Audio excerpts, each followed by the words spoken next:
بسم الله الرحمن الرحیم. السلام علیکم مینوالو، تاسو ته معلومه ده چې په خیبر پښتونخوا کې د ډاکټرانو هړتال چې و هغه په شپږمه ورځ باندې دغه مذاکرات کامیاب شول او هسپتالونه چې دي اکولاو شو. زه نن په مټه ذاکر خان شهید هسپتال کې موجود یم.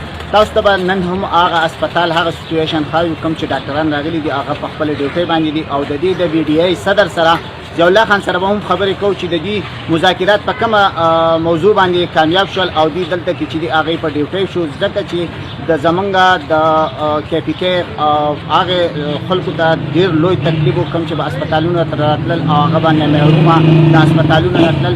دغه مناظر هم تاسو ته ښایي، تاسو زموږ سره اوسئ.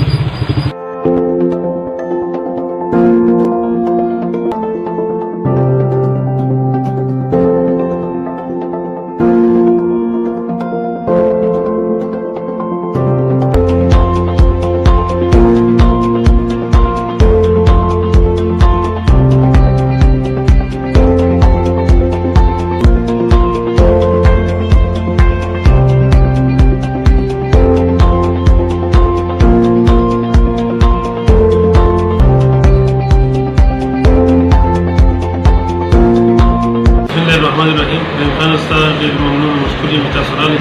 مخکې تاسو راغلي دا دې نه راته چې ستاسو د دوی ضروري چې موږ د عوامو ته خوشخبري وشي واورو چې هړتال انشاءالله ختم شوی دی. زموږ د وزیر اعظم صاحب سره کوم چې کمیټې جوړه شوې وه په هغې کې دا فیصله شوې ده چې دوه کمیټیانې به جوړې شي. یو به چې دی کوم چې د هسپتالو د ډي ایچ ای آر ایچ ای هغه کومه خبره ده د هغې دپاره به یو کمیټې جوړه شي چې په دې کې د ډاکټرانو کوم تحفظات دي، کومې به خبرې پکې د عوامو د مسلې دپاره نشته د هغه به لرې کړی شي، د هغې به حل کېدی شي. دویمه دا ده چې هغه اف آی آر چې کوم شي د وزیر صحت په باره کې هغه ناخوشګوار واقعات شي. دویمه کمیټې به د هغې د حل کولو لپاره چې دی مقرر شوې ده او دا یې هغو ټایملاین ورکړی چې یوې میاشتې پورې دا خبره انشاءالله وشي. د دې وجې نه زموږ ډاکټرز کمیونټي سټرایک آف هړتال یې ختم کړی. ټولو مریضانو ته زموږ ریکویسټ دی چې راځي سروس مهیا دي.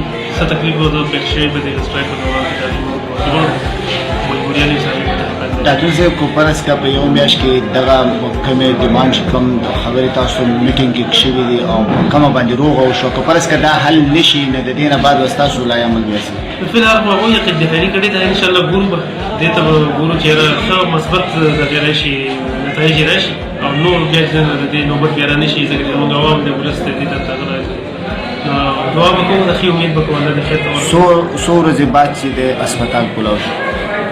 15 ورځې په مکمل سره شپږمه کلاو شو.